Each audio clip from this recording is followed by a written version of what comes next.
Well, hello, good evening. Welcome everybody on this special edition of webinar Q&A with the founder of Utopian Global, Bill Rao, and the founder of Storh, Ryan Messer, who just sneaked out but is coming back in a second. I hope you all hear us loud and clearly. The connection is not the best. As obviously it's just a time when everybody is now watching Netflix, it seems. And since everybody is convicted at their homes, well, of course, the broadband is not the best. Bill, how are you and where are you and are you safe? Hi, Claudia. I am well. I am safe. I am COVID-19 free. I'm very healthy and I'm in Dubai. Welcome to everyone joining this call. That's great to hear. Ryan, how are things in the United States, where I guess you are? Are you well? Are you safe? Hi, Claudia. Yes, I'm all those things. It's a gorgeous day here. You wouldn't know that the world is in panic, but no, all good, all healthy. Everyone's great on my end, including the family. So no, things are a little quiet now, but there you go, Bill. Stay safe. That's good. That's good. Well, it's obviously not a joke. It's a serious thing which we're going through, and who would have known just a couple of weeks ago that it's going to be that serious as it is, right? So it's certainly a serious market disruptions, as we would say it. It's certainly a big concern. It's a concern for the people. It's a concern for all our Utopian Global and Storh fans. So we have to, and that's why we decision to make this webinar to address all those concerns with many of these people have, because pretty much everything has stopped. In the US, I guess almost everything has stopped, just our oil wells are still pumping, right? Ryan? Yeah, sorry, I had to unmute. Yeah, nothing stops in the oil field, so we're considered critical infrastructure, of course. So all of our trucks are still moving, and we're still selling crude, and all of our guys are out in the field pumping away and maintaining the operation, and so we're not skipping a beat over here. So yeah, status quo. That's the great thing about our industry. Yeah, that's a good thing to hear, and I mean it really needs slow maintenance there, as of course it's pumps. It's basically 24/7, right? The 24/7 operation. The oil doesn't stop flowing, and we don't want it to. It's and yeah, the thing we love about it. It's making money while we're sleeping in our comfortable beds. Yeah. I also here we have a little bit of a problem, I think, with the connection. I mean, it's slow, as I said, but hey, we got to just basically be patient, and hopefully a few people dropping off of their Netflix watching here in Europe, where I'm streaming it from. Bill, how are things in Dubai? Dubai has also slowed down. You are basically at the head of the precious metals sort of business over there, meaning like Dubai is really the place. How are things going on the precious metals market? Well, first, I'd like to say that, throughout my life, there's been certain events which have been game changers. And probably the first one was the death of JFK, John F. Kennedy. I was a young boy. I remember that happened, even though I was only very young, of course, but I didn't fully understand it, but I knew that something major on the planet had actually occurred and it changed destiny. In more recent times, of course, we had the 2008 crash, we had 9/11, of course, in 2001. These events were game changers to the way we live, and I think this event that we're going through, experiencing throughout the world right now, is a massive, massive game changer. We're going to come back to a different world, no question about that. And hopefully, politicians globally and policies and things will change to suit that. Our biggest threat is not from the things we can see, it's from the things we can't see. So I'm hoping for that in one sense, and the goodness comes actually from it. In respect to precious metals, yes, well, as I put out on Facebook the other day, the Swiss refinery, because the Swiss refinery Argo Horias is based in Mendrisio in the Italian section of Switzerland, right on the Swiss-German border, sorry, the Swiss-Italian border. and most of their workers actually come from Italy, in one of the highly affected areas. So they completely closed their refinery. And this refinery, which is a London Bullion Market accredited refinery, in fact, there's only 5 in the world which are certified by the London Bullion Market Authority to actually certify other producers. They are one of those, and they've shut down the plant completely. And they supply probably close to 30% of the world's refined gold. So a significant player during these high demand times of precious metals. So the supplies are shut there in Switzerland. We still have inventory available, but it's diminishing, of course, physical inventory diminishing at Loomis, our storage facility. In Dubai, the refinery is still actually happening, but we don't use the Dubai refinery here because it's not an LBMA one, but there is a refinery here. And they're still producing with limited resources, but there's also a Loomis storage facility here that we have, and that's still functioning as well. But on the supply chain side of things, we see Federal Express, which we use to send out our precious metals. They have certainly been affected, no question about that. So at the moment, I recommend not to, because you don't want to get gold and silver stuck in the supply chain somewhere. And I know that even Federal Express put out a notice to us that, they're not going to accept personal signatures. And of course, if you're accepting something of high value, you want to make sure that you're going to have a signature securing the delivery of that particular product. So these are the issues that we actually face. I met with one of the major bullion bankers here actually yesterday. He couldn't come where I was, but so we went for a walk in a remote area. And he was telling me that there's no question about it, supply is drying up different parts of the world. So prices where they are now, they've come back. They've bounced both ways. Actually, they've pulled back significantly now that they've recovered quite a bit. Whether that recovery continues or whether, because the liquidity is going to mean that there's no transaction, is going to mean the price drops again, that's quite possible before we start to continue on maybe with this leg of the bull market. But to me, it's a buying opportunity. That's how I see it. And if you price average your buyings, no one ever gets the bottom, no one ever gets the top. So if you're smart, you actually just buy a bit here, a bit there each month, and then you just price average it out over a period of time. I think that's a smart way and safe way of actually doing things. But in that sense, Dubai has certainly slowed right down. We just got a police notice today, and in fact, my phone, I thought, what's wrong with my phone? In fact, I was talking to you, Claudia, and you said, what's that noise today? And what it was a police warning. Here it is here. Does it make the alert? Let me see here. Oh, my phone was making this strange noise, like it had broken or something. It was an alarm going on the phone. It was actually from the Dubai police. So we have a curfew here from 8 p.m. to 6 a.m., which doesn't interfere with me. But here it's relatively low cases anyway at this stage, I believe. This pandemic has certainly affected many countries, and we're not out of it yet. So that's how I see it at this time. Yes, I mean, that's a really critical situation really all over the world. Anyhow, so let's move into different questions we do have, and of course we get from our people.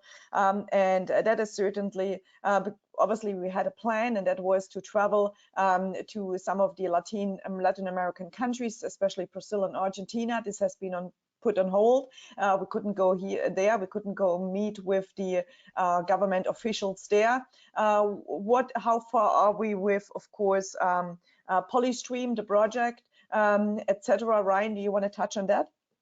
Yeah, sure. Happy to talk about that. I mean, obviously, we've made a lot of steps. We're working on feasibility studies. We've got financial models. We've got full engineering design. We're building our teams of people now. We're going to be bringing on a chemical engineer on the advisory board probably within the next couple of days, who's got experience in the building and design and engineering of plastics to fuel plants.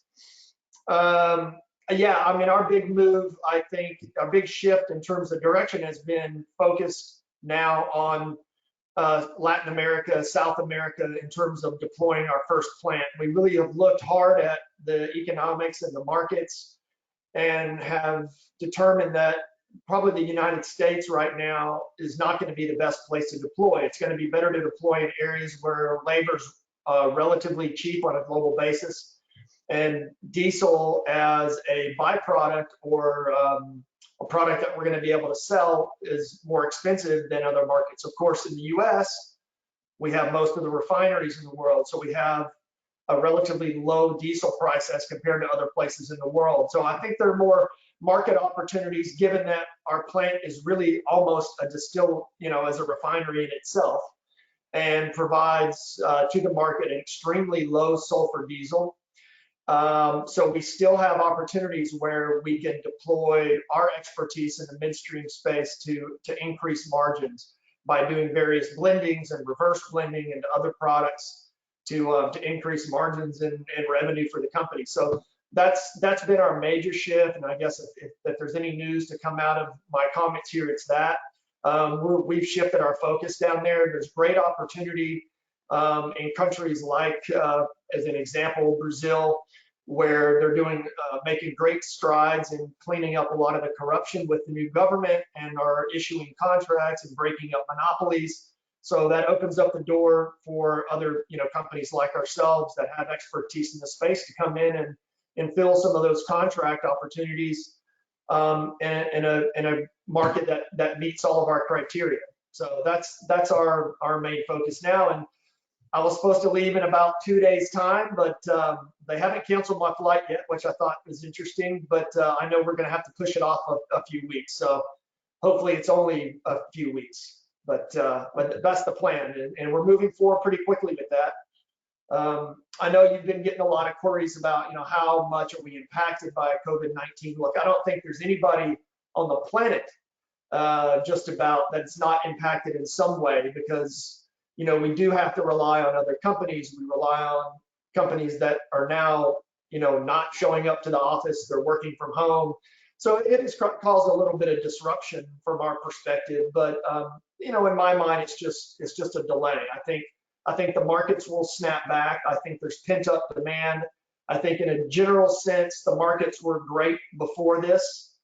So fundamentally, it's going to take some time to sort of reboot everything, but we'll be back and going shortly for sure. And we're still focused on that goal. I mean, we've got a great asset. We haven't skipped a beat on its production, which I know we'll talk about in a second. And so we've got that underpinning the value of the company. And if we've had any delays, it's pretty negligible in the sense of time. So we may have lost a month or so, but we'll see. Yeah, great. I mean, this is really one of the. Bill, go ahead. Yeah. I was just going to add to what Ryan was saying. Of course, he's absolutely correct. Looking at these countries, more of the developing countries, like Brazil, over 200 million people. I've also been meeting last week and even this week with a very, very successful businessman who wants to take the same concept he lives in North America, but his home country is North Africa or Middle East, North Africa, without giving the country away. The same situation there, and he just loves the concept of being able to take waste plastic, monetizing that waste plastic and converting it back to low sulfur diesel. Huge demand for it, but these things will take time. I mean, he's a businessman. He can make things move. He can connect us politically to the government heads. He's at that level. But of course, his question was, okay, the supply chain. How do we get the plastic to the plant? The easiest part is building the plant. The technology's there. It's been done before. We can go and do that, but understanding the market, understanding where the supply chain is going to actually fuel that particular, 60 tons per day of plastic, how that's going to work, etc., has to be really well thought through, and has to be, what's the word, an evaluation done in each particular region. So while we're invited, people are knocking on Ryan's door directly, primarily, and saying, hey, we want to take polystyrene to this particular location or this particular country. Population, this city has a population of 11 million people, actually 15 million people as an example.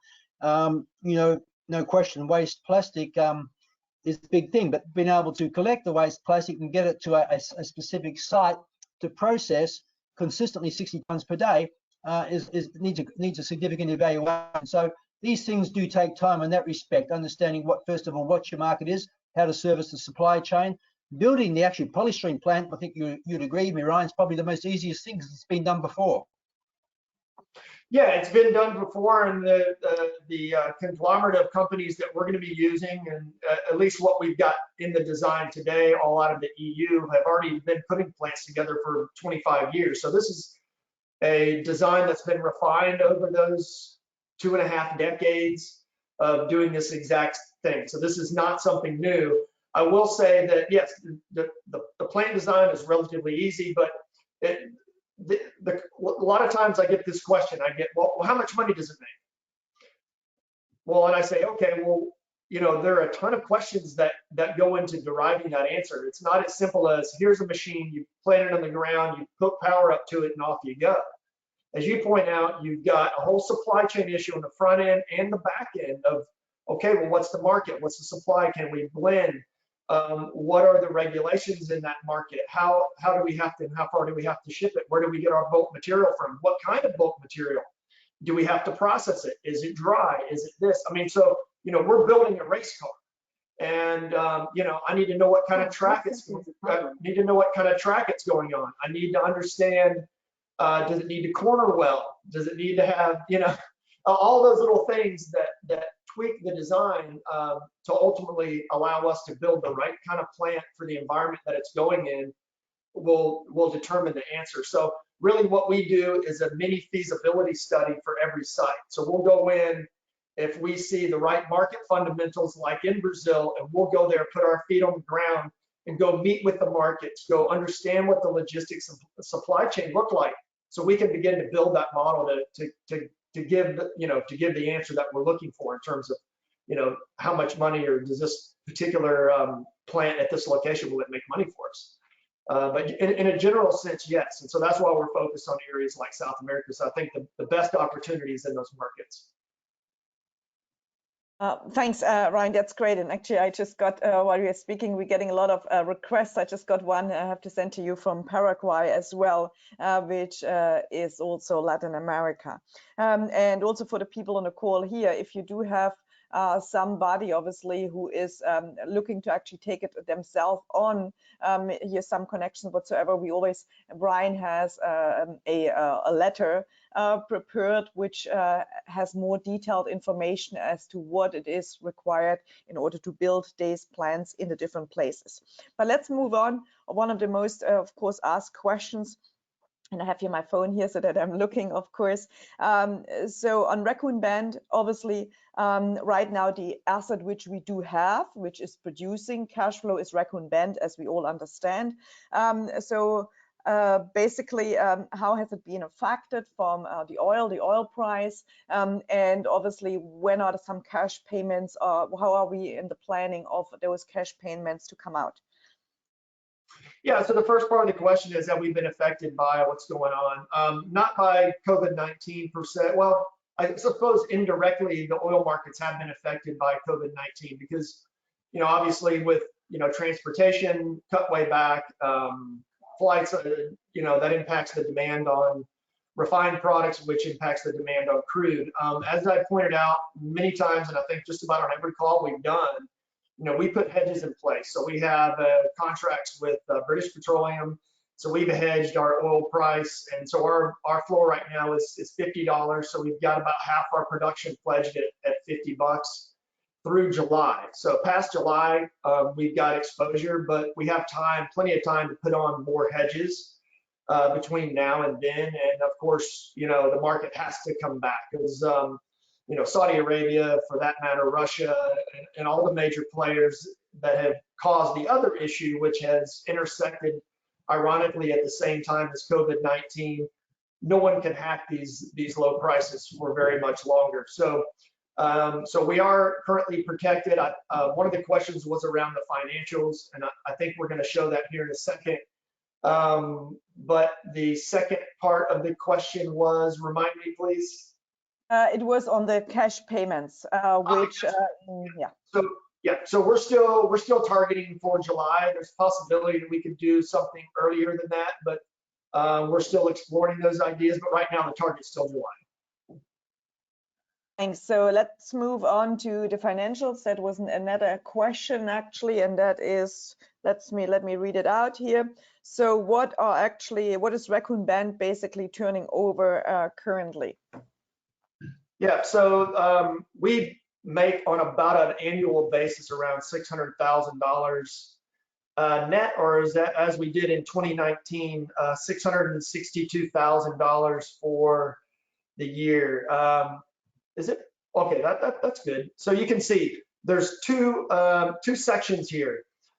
So the rows at the top, as we call that the top section, that's all 2018. Those are fiscal year 2018 and calendar year for that matter.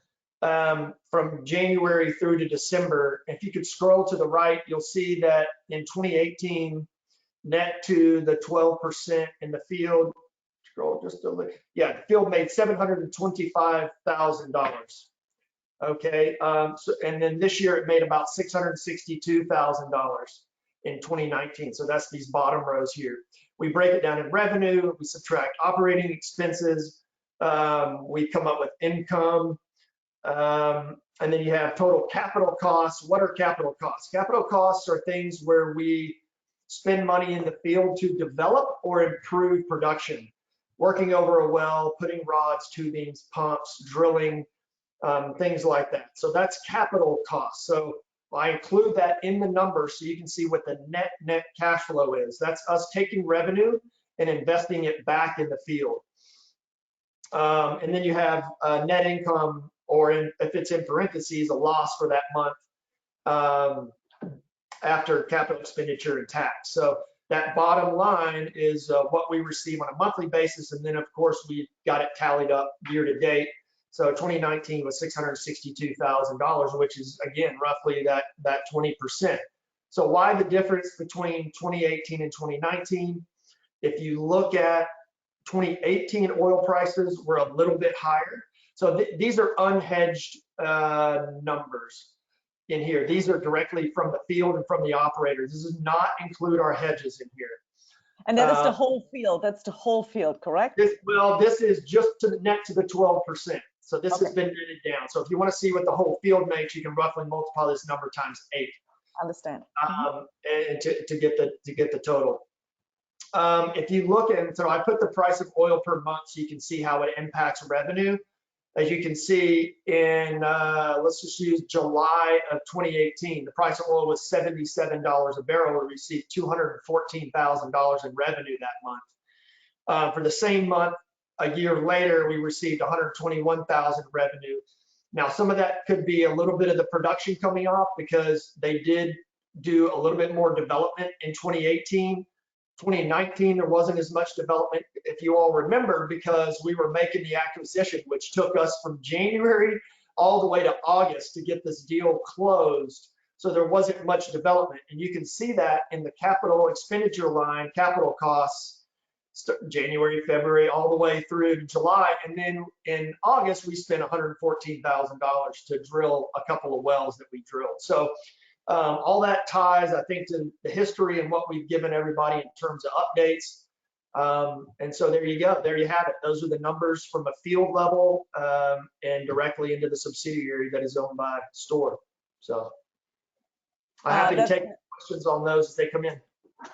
Yeah, I mean, that's fantastic, because those are the questions people always ask. Now, do you want to explain a little bit, because this is also one of the questions, because sometimes it gets confusing. Obviously, when you buy in Utopian Global, you buy a package, you must understand that a part of it goes into commission, part of it goes into, of course, Utopian Global. Well, big part goes to commission in the smaller packages, obviously. So not everybody, not all the money actually goes to Storh, which is quite clear. Maybe Bill or Ryan, you want to do a comment on that as well, that they understand. I'll let Bill cover that. He's great at that detail. Okay, well, it's a great question, and people should actually understand this. So they read the white paper, and also been on our calls, we speak about this often. Obviously, if you're buying something and we're paying out commissions, how can people expect a return on something that's paying out commissions? It's not generating revenue, is it? I mean, you're buying a package. To give you an idea, on the smaller packages, which are really designed for the leveraged income earners, the affiliate marketers in one sense, packages from 99 euros, the small ones up primarily to 1,500 euros, 3,500 euro packages. 40%, generally 40% of those revenues goes to the asset, is allocated to Storh in the actual investment asset. So your investment should be based on that. on that 40%. 10% goes to the company. On the higher packages, it's much less than that. And then, of course, 50% gets paid out into commissions to our affiliates. Now, when you jump to the quantum packages, that ratio significantly changes from 40% going to Storh. It goes from 85% to about 98% that goes to Storh. So nearly all the money is allocated to Storh, and the commissions are greatly reduced for the quantum packages. But when you look at how what's your return on investment, initially you've got to look at, okay, you've got to understand what you're buying. And for the higher investors, of course, they're getting a lot more Storh, they're getting a lot more equity in the shares because they're putting a lot more money into it. That's just the way things work in business. And with the smaller packages, of course, you just base it on the value of your actual shares. But again, this is why we teach people who choose to be affiliates, enroll 3 people, and the asset is actually free. It doesn't owe you anything. I mean, therefore, it's very easy to calculate. Of course, you've got your money back. It's very easy to calculate your return on investment there because it doesn't owe you anything, correct? That's why we try and teach people, especially on the smaller packages. We have a great asset here. We have a great team here. If you have colleagues or friends, I mean, for 99 euros to 3,500 euros that own real assets, it's going to pay out a distribution of building the polystream plant. It's really a low risk investment. Enroll 3 other people into it. It owes you nothing. There's zero risk. So invest everything that you earn over and above that is a gain. It's a plus. That's very, very, very exciting. So that's primarily the concept, Claudia. Okay, great. Well, thank you so much. One last thing on this. Just one last thing on this. Let's come back to the purpose. This is why it's a real pleasure to work with Ryan. I mean, Ryan, he's involved with big business of real assets, oil and gas, natural resources, etc., and now polystream, midstream, etc., and upstream. But to be able to do a joint venture between us and Utopian Global to make these products, for example, Raccoon Bend would never come to the table to ordinary people. These assets come to the marketplace and are absorbed instantly by the insiders, engineers, geologists, people who are in the natural resource sector. I was in the hotel sector for 20 years, owning 4 hotels. When good hotels came up onto the market, good buys, they didn't even hit the public market. We got the information first and we would buy them if they were good. This is what happens in the natural resource sector.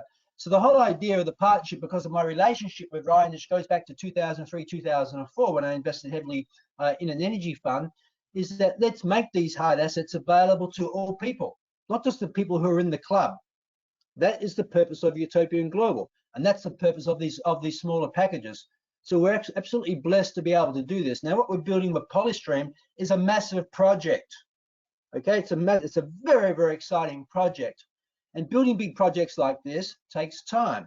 Especially, we've chosen to build it through using our network of people who are buying 99 euro package, people who are buying a 50,000 euro package. It takes time to build this up, but we want to give ownership of real assets to ordinary people, not just the 1% or 5%, if you say. This is really the whole purpose of Utopian Global. It's always been our purpose, making gold and silver assets available to ordinary people. What we're doing now is making natural resources and the high-end projects such as Polystream available to ordinary people rather than just high-end investors and banks. That's really what we're doing. Absolutely, and of course, again, we have also the other projects which are still in place there in Ecuador and Peru, which are not on the back burner or anything like that. So it's still there. It's just that all the focus right now actually goes into, of course, Polystream and so on. So basically, a lot of the questions are also coming on terms of those cash payments, which still the target is for July. So basically, what's your outlook? Will it be, do you have any idea yet if there will be things reinvested? Will it be all paid out?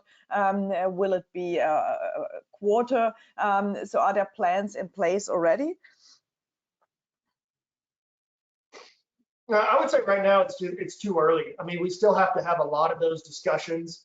So yeah, we need to meet. When you see the numbers, we need to work through all this before we start giving out answers, because I don't want to set a precedent on this call by making a statement and then come back and then have to pull back from it later because we thought through it and there were other reasons why we would change it. So Yeah, totally makes sense. No, that's great. So another questions. I'm almost actually through all the questions which the people have here. I had them all on my phone. But yeah, so basically those are the main concerns. And now, will COVID-19 delay us going to stock market, and how much? So basically, or how when do you think? Or does it have to do even with it to go to the stock market, basically? No, I mean, look, directly it doesn't affect us, but if it slows down our ability to be able to raise the capital we need to execute on our project, then I guess it does affect us, just like any other sort of natural disaster can affect you. I mean, I don't think anyone's of the opinion that we're going to completely eliminate COVID-19, right? Well, all we're doing is trying to slow down the infection rate to allow for the hospitals to be able to handle the amount of people that need help. So it's not going away, and I think, you know, we would be crazy, just like the flu, to think that we're not going to be exposed to it at some point. So, you know, I think the reaction by all the governments and local jurisdictions are probably warranted. But at some point, we're going to become numb to all this, and it's going to slowly dissipate to the point at which the flu has. I mean, everybody knows more people die from the flu than this, but this being so new and how it's contracted and the incubation period makes it a different challenge. So yes, I think it indirectly affects us, but I don't see it really pushing out our timeline significantly right now. And I think as long as people continue to be active and can participate and help us, you know, make or give this project awareness so we can raise the capital we need, it's not going to have an impact that would be meaningful at all. So obviously the outlook from I'd like both. to add something else to that. Go ahead. Go ahead. You know, the timing of listing on a stock exchange or a crypto exchange is primarily going to be a stock exchange, I would believe, and Ryan's spoken about this many times. We shouldn't be rushing to get this on the stock exchange. That's not the priority right now. To be quite honest, the priority right now is to build the operation, add value to the company, build revenues, add asset value. And depending on the economic situation at that time, what's going on in the world, and okay, we've got COVID-19, we're probably going to have COVID-33 or something next year or the year after, who knows? There's always going to be some type of storm popping up, and especially in the global market that we're living in right now. It's fragile economically and geopolitically. Anything could happen in one respect. And so you could have an asset, and Ryan knows this. Ryan has taken, I was involved, when I say I was involved, I was an investor. He was the guy doing it. He was the CEO of a public company. He's taken a private listing company, he's taken it public. Now you can have a great company that has great asset value, has great revenues, you listed at the wrong time and you sabotage the whole deal. It just doesn't work out, you know. So this is a very thing. I know everyone's thinking, oh, let's get this listed. We want to get our return, we want to sell our tokens. Well, this longer term asset by this. There's no question about that. And most of the people, the large investors, which I am one of them, we understand the game plan and we understand that what the important key factors actually are. And being able to sell my investment and do a multiply on it, I know it's going to take a bit of time. And the whole value and energy right now has to be in one, raising capital, working with great partners, including governments, to build this asset. When the monetary side of thing will take care of itself. You know, we build something great here. The money is always a secondary effect, but we have to build something great with great value first with a great team, and that's what we're doing. When that's completed, and we're just at the right time, we'll all do very well. And generally, as Ryan will probably agree with me, if we're patient and we list at the right time and we achieve these things, even if it's taken a year later, even if it's taken 2 years longer than we anticipated, if we do it right, generally the return is magnified that much. It was all worth the waiting time, to be quite honest.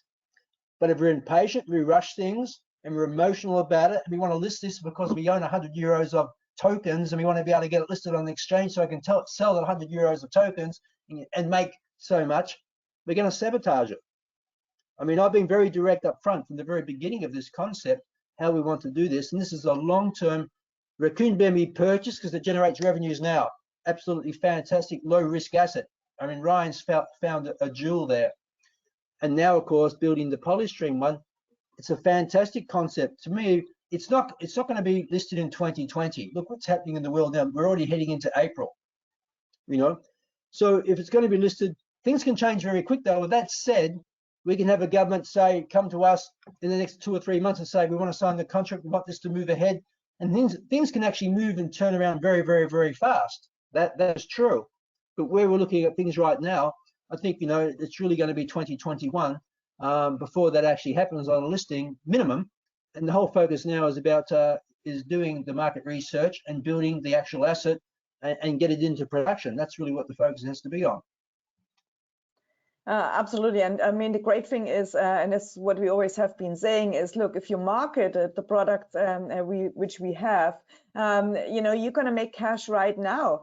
So why would you not market this great, amazing concept and actually making money right now? I mean, this is basically a no-brainer. Everybody is at home.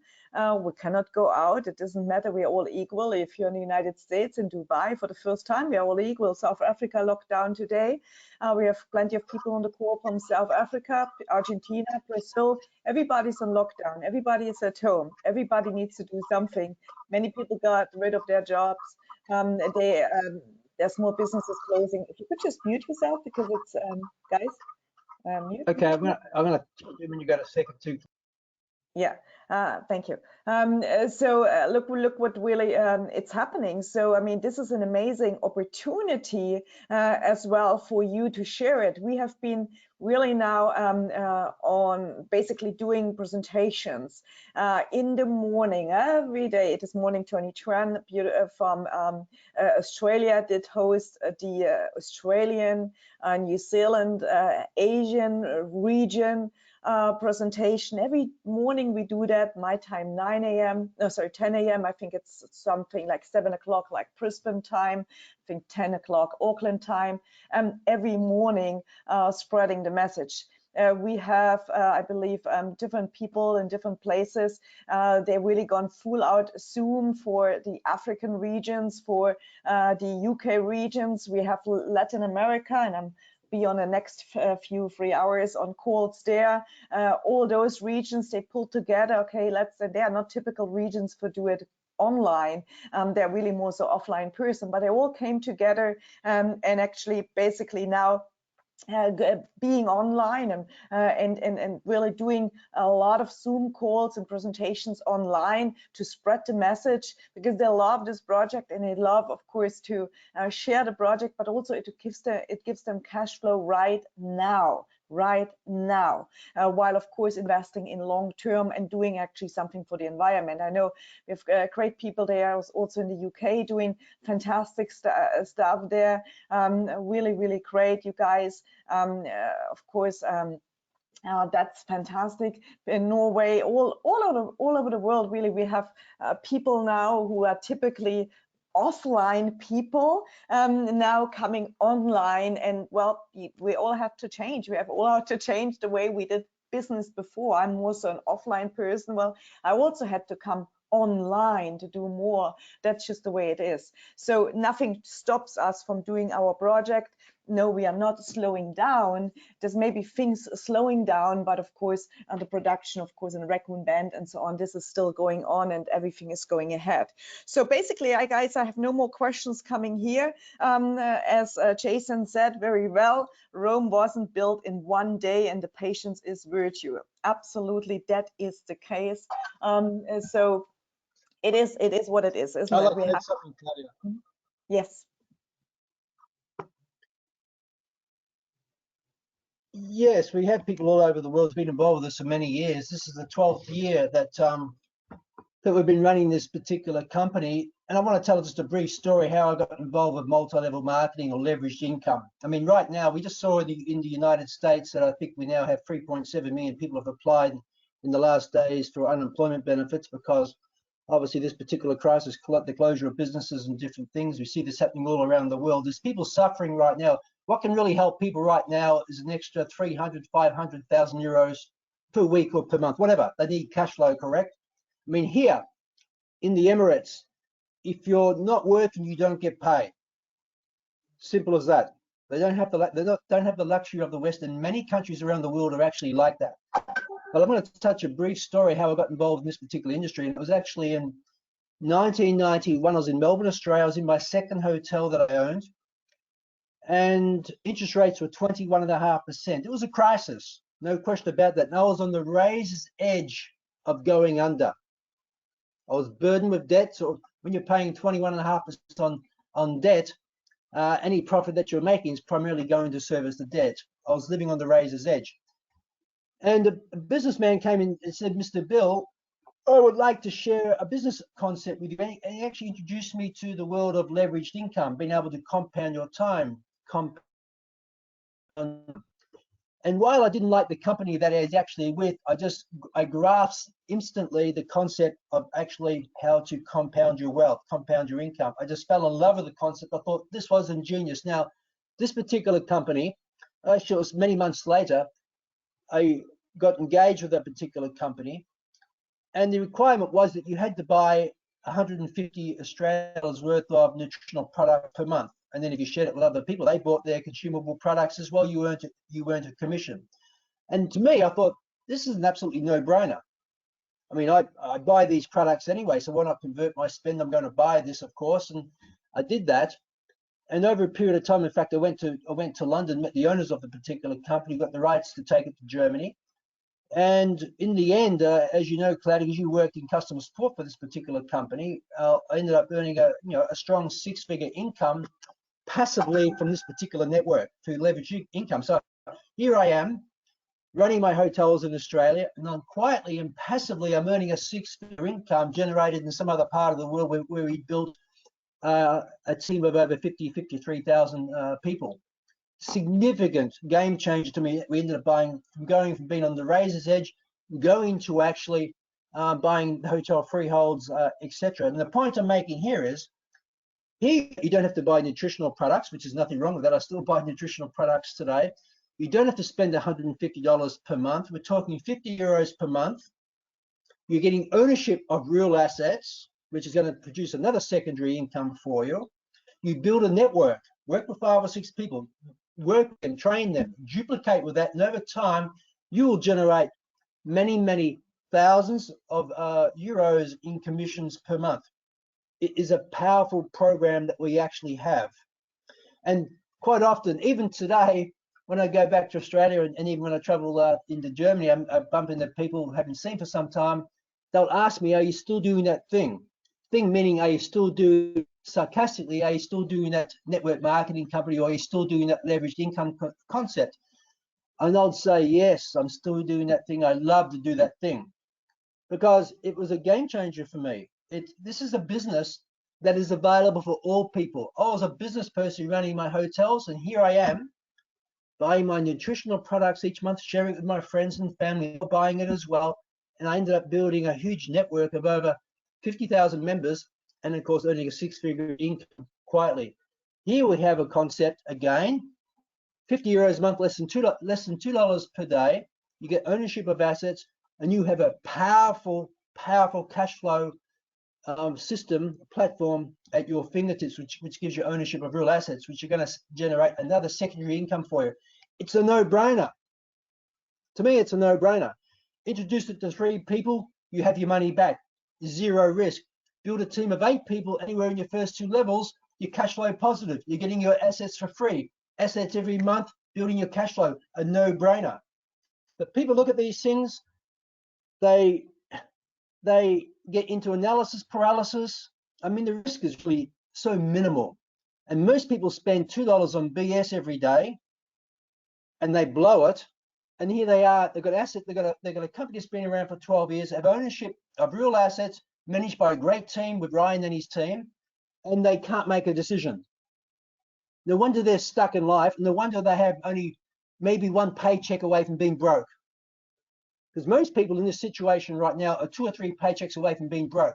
They've got mortgages to pay, they've got rents to pay, car leases to pay, they've got no cash flow coming in.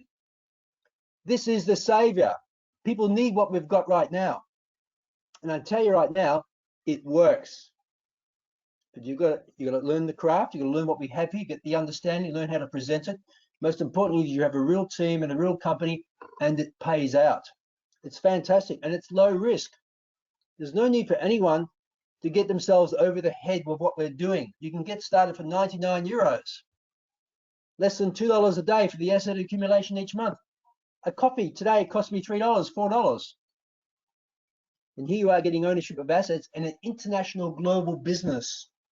If you grasp the power, you understand the power of numbers, you understand the powers of how to leverage your income, you'll never, ever go back another way. This businessman that walked into my hotel in Melbourne in 1991, it was a blessing to me. He changed my life. He changed my understanding, because I realized if I'm just trading my time for money, I'll do that till the day I die, and I'm pretty much going to retire broke. Okay, I had businesses. I wouldn't have retired. Maybe I would have retired broke because I was on the razor's edge then. But the point is, most people who are just trading the time for an income, they'll work their 40 or 50 years of their life, and the chances are they're going to retire broke. This is your way to change your life. No question about that. So I just wanted to share that story of how I got introduced into this leveraged income business back in 1991. And as you know, Claudia, I met you years later. You were at the head of the customer service of the company that we took to Germany, the products. I certainly was. I can verify. No fake news. I can verify. Good. All right. So let's wrap this up here. Thank you again, everybody, for being on the call. We do understand the concerns. We do understand, of course, the challenging times. We really hope that you all stay safe. You all put your mask on when you go out, and that you are careful. You wash your hands and you do all this stuff, which you anyway should do. So many people didn't do it before. So unfortunately, that's the case. So it's another learning lesson that we have to be more aware of germs and stuff like that. So we hope that you all stay safe.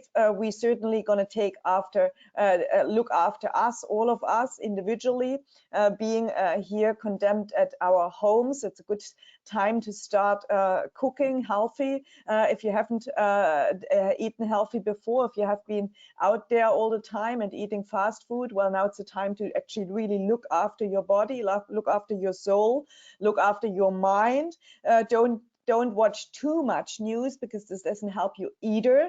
Do something productive, learn something new, a new skill, study, share the message, learn how to share the message. That's what I would like to give you on the way. And again, like, there's a lot of things coming out from Utopian Global side in terms of making your business all the time easier, in terms of funnel systems and so on.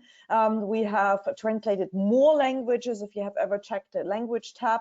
And as I said, like every day, literally, there are leaders from all around the world hosting now Zoom calls, hosting webinars, hosting all kinds of stuff online, so to share the message of Utopian Global. So thank you, Ryan. Stay please safe.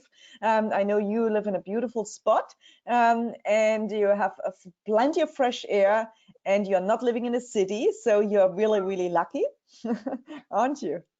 Yeah, it's nice. Yeah, we don't have many neighbors and a lot of trees and lakes. So no, good spot. And we will stay safe. You do the same. You too, Bill. And we'll chat soon. Thanks for having me on. It's always a pleasure. Yes, absolutely. Bill, stay safe as well in Dubai. Have a great time. We don't know when we all see each other again. So it looks like a few months it's not going to happen. But everybody on the call, please stay safe. And we're going to pull through that all together. Let's share the message and keep the vision high. Very important. Okay, thank you. Thanks, Claudia. Thanks, Ryan. Thanks, everyone. All the best to you. Stay safe. Thank you.